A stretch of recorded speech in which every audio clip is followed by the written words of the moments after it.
Are you game? I am. Bruce Shelley's career began alongside one of his biggest idols. That was sort of his trial by fire. He got a chance to hang out with one of the great game designers in PC gaming history. Success followed, yet he followed his heart and left the business he loved. So I was out of the industry, essentially, and no one knew who I was. In a sense, I had no profile. And an old acquaintance lured him back. And I told my wife, I said, I think he's going to start a game company. I said, go for it. An ensemble of talented people pegged their hopes on a challenging game based on history. I suppose it might have been too hard for the casual gamer. But the game earns the devotion of players almost from the start. The first game was one of those ideas that you kind of slap your forehead and go, why the hell didn't anybody else think of this? And the quiet game developer faced his fears. We did push Bruce into the role of the spokesperson, and it was because he was uncomfortable with that role that he's perfect for that role. He impressed others from the beginning. He's not a BS artist, and never has been. He was just a joy to work with. He was almost like my twin brother in a lot of ways. This is the story of the man behind the Age of Empires phenomenon. It's the compelling story of Bruce Shelley.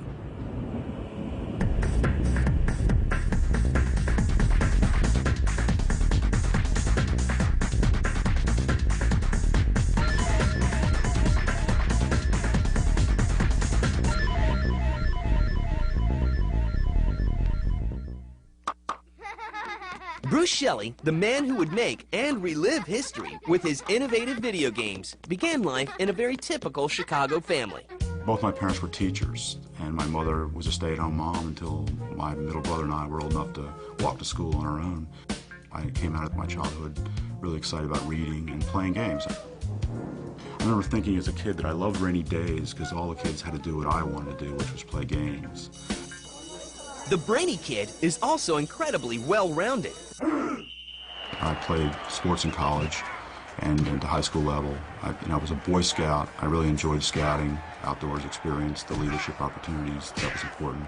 And then college fraternity life. I think by the time I got through those three experiences, I was pretty much who I am today. But all the pop flies in the world can't replace his love for games. I discovered that playing a good game was the most intellectually intense thing that I'd ever done. Bruce heads to grad school and hooks up with a couple of buddies who not only share his interests, but will help change the course of his life. We met at a war game club together where we played historical, and strategy games, board games, before the age of computer games. I just remember treating them with respect and taught them games and welcomed them as part of the community. It was all kinds of age groups and people at this club.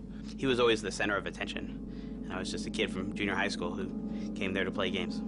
And this college club gets Bruce one step closer to civilization.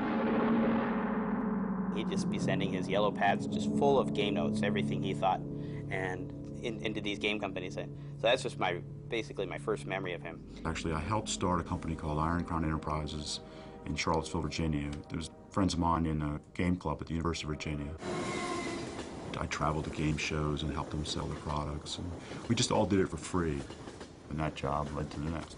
Shelley lands one of his first real gigs as a professional board game designer with Avalon Hill in 1980. He finds success, but his creative side becomes restless. I was working for a board game company in Baltimore, Maryland, and one of my friends introduced me to a game called Pirates.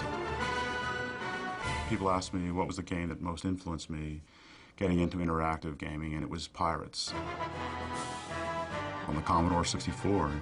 The young game designer is so inspired, he makes a bold move. I thought it was an incredible game. It wasn't so much that I wanted to make that game myself. It was the fact that I wanted to work for a company that made products like that. I said, now, this is what the future of gaming is going to be. Shelley sets his sights on a job with Microprose, the game company led by gaming genius Sid Meier.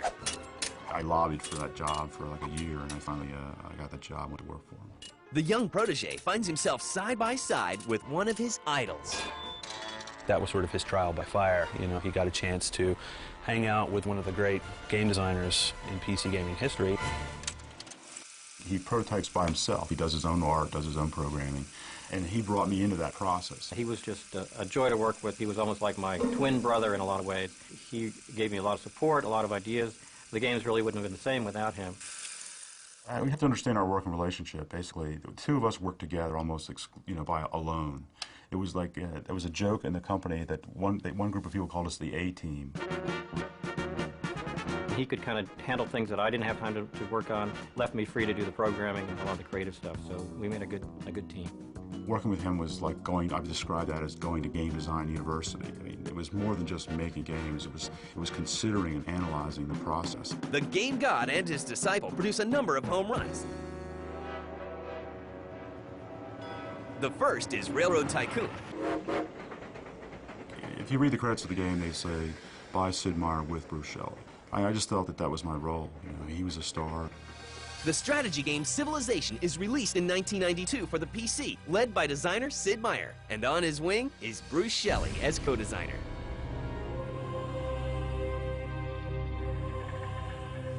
In the game, each player is given 6,000 years to turn a wandering tribe into a technologically developed society.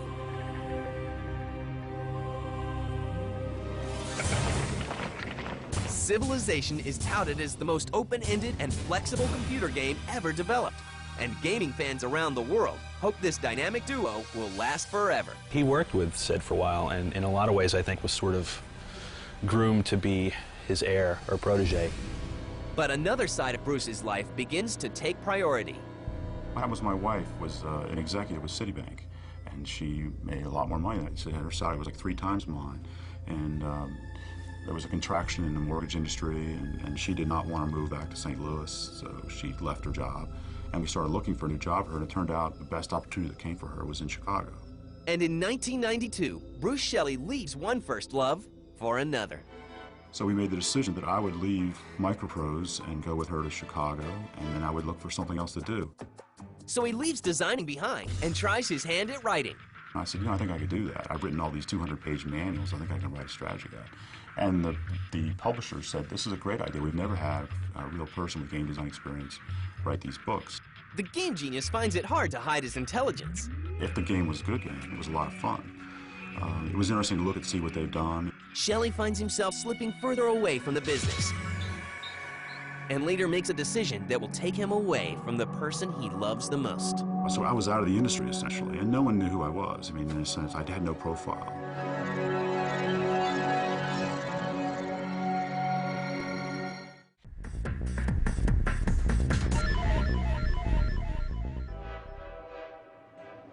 In 1994, Bruce Shelley, the co-creator of such hit games as Railroad Tycoon and Civilization, leaves his key job at Microprose and Sid Meier behind. He follows his heart and his wife to a new life. I was living in Chicago, and I was actually making a living as a freelance writer, writing strategy guides. And Tony Goodman is all grown up and ready to play. He had started a business consulting firm in Dallas, never given up the idea of someday having a game company.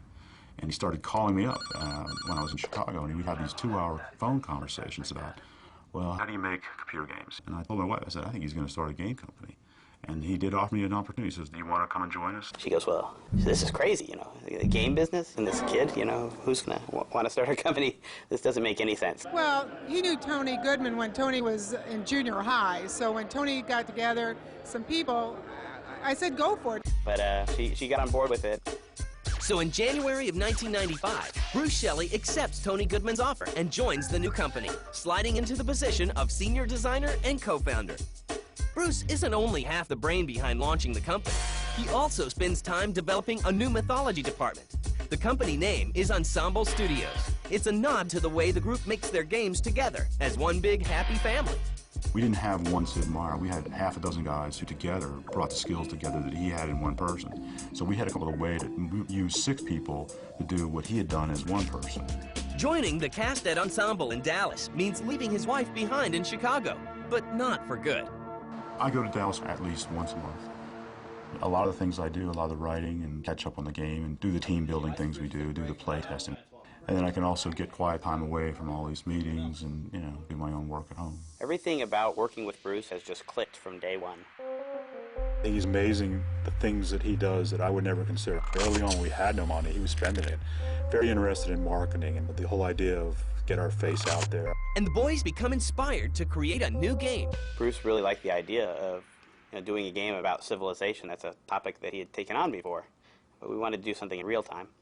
which as opposed to doing turn-based games. We had examined all the other games in our space, and what were they doing well, what was the bar that they had set, and where were the opportunities they left for us. There was lots of conversations about it. I said, you know, let's show what the history of Greece was about. You know, we had Jason the Argonauts and the Trojan War and things like that. A lot of people thought, well, historical games will never make it. Who's interested in history? If they wanted to learn history, they'd be at school and things like that. And how would you describe this new real-time strategy game? You're in the Stone Age, and the whole world is dark, it's mysterious, you have very little knowledge of what's happening in the world, and you have a small little village and a couple of people, and your goal is to turn this little tiny star into the first great civilization on Earth. And the name of the game is revealed. I know it went through several name iterations. It was The Rise of Man, and it was called Tribe. Age of Empires was the name that ultimately it shipped under, and that's sort of stuck. Age of Empires, Ensemble Studios' first game, is released by Microsoft in 1997. Both gamers and critics are ecstatic.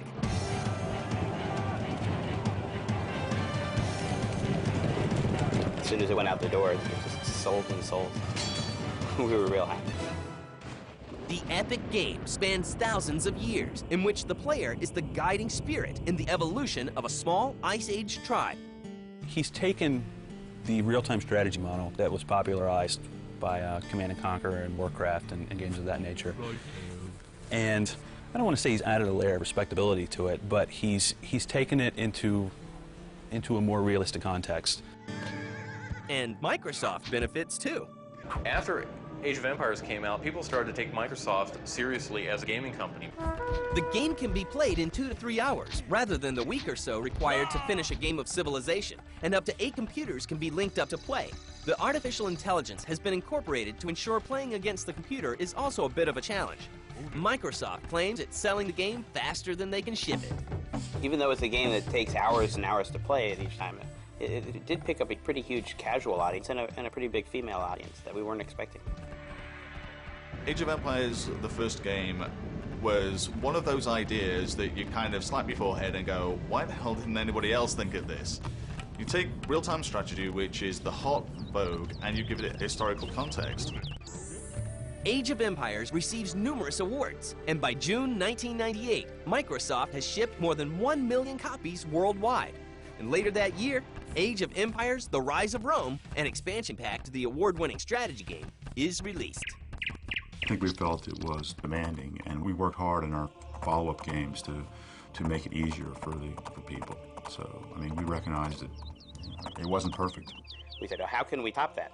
And so we said, well, what's a bigger historical topic than ancients? And we said, well, medieval, that's the biggest topic. Let's do a game about knights, kings, and castles. In the fall of 1999, Age of Empires 2: The Age of Kings is released, along with vast improvements from the first game. 2 spans 1,000 years, from the fall of Rome to the Middle Ages. We need a mangonel ram to get through these walls. Look out! A battle rages ahead! Stay back! Bruce rips out the first game's AI engine and rewrites it. And what's the gameplay like in this one? I think Age of Empires 2, The Age of Kings, is as close to perfect as we've ever gotten. I mean, our challenge is to make a game that good again someday. I mean, it all came together in that game. The art was improved significantly. We sort of had less of a Legoland approach, or look to the game in more of a realistic scale and depth. And the crew from Ensemble does it again. The original AoE was a success, but it was actually AoE 2 that became a monster hit. That's where the series really took off. It was then that I first saw the girl. It wasn't an accident that we put a woman in the game, you know, as a character. Her name was Jean. Because, you know, we found out that women like playing Age. So now there was a hero who was a female, who they could follow the career of this woman in our game. Bonjour, Jean. My colleague and I will escort you to the Chateau of the Dauphin, or else we will die trying. And it wasn't an accident that there was a French character and a German character. They were our 2 biggest international markets. And in the spring of 2001, Microsoft acquires Ensemble Studios. The Microsoft philosophy is really to get the best products in category, and they're not about just getting a huge roster of titles. It's really quality over quantity, And it's sort of cliche, but it's really in practice at Microsoft. And Ensemble is a leader in the RTS category. By the end of 2000, Age of Empires 2, The Age of Kings, is #1 on the holiday sales charts worldwide. And the expansion pack, Age of Conquerors, is also flying off shelves. But it's what Bruce Shelley and the group at Ensemble decide to do next that stuns fans.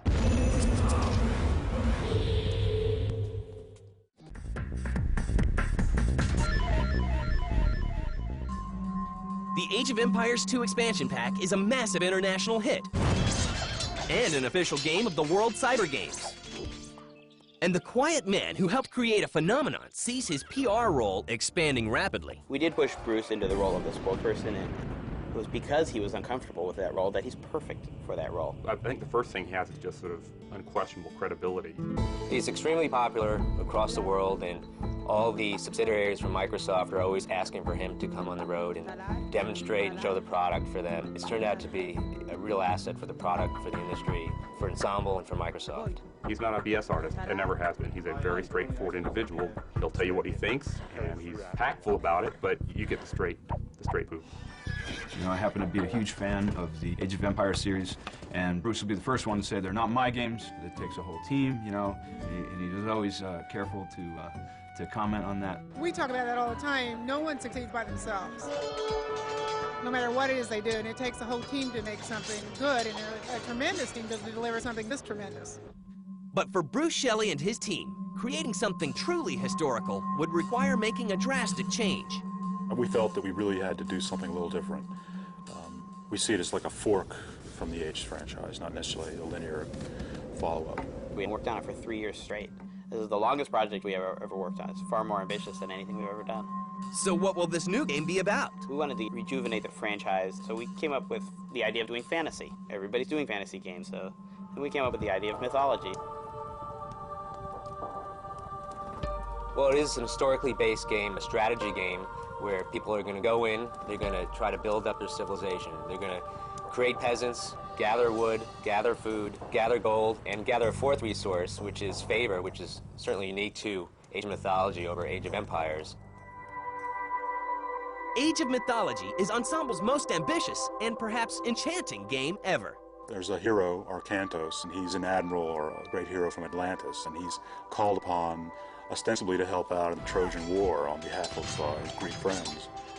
While he's on his way there and gets involved there, he encounters some really unusual things. The gods in the game have certain god powers like earthquakes and tornadoes and meteor strikes. And those are very offensive weapons. There are also defensive ones or economical ones like rain.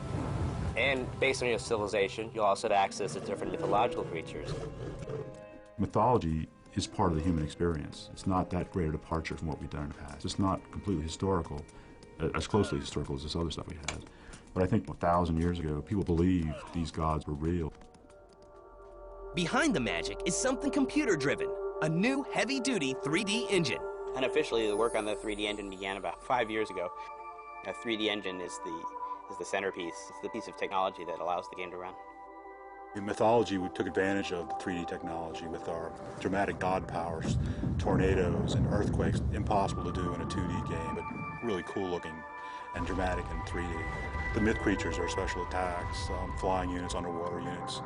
The combination of 3D technology and mythology just work together really well. When a god power is revealed and, you know, meteors fall or lightning crashes, that's not something you would ever really see in a historical game unless it was just a historical occurrence. But in Age of Mythology, that will be something the player can control and make a decision on and get a lot of visceral feedback. The game features an organic musical score by incorporating unique acoustic instruments. And offers easy-to-play multi- and single-player modes. We've done a fantastic single-player campaign that's unlike anything anybody's ever done in a real-time strategy game. And for some fans of Age of Empires, it may feel somewhat familiar. If you're a fan of Age of Empires, you're going to love this game because it builds on everything that made the other Age games terrific. intuitive gameplay, attention to detail, historical flavor. Plus now you have the addition of these mythological creatures and god powers. And easier gameplay for all levels of players. It's a new game and it's really great to play. It's got something for everybody. It really does. It's easy to pick up, it's easy to learn. You get to see some really cool things. I mean, you don't often get a chance to drop a meteor on someone. In the fall of 2002, the game launches with a gala premiere.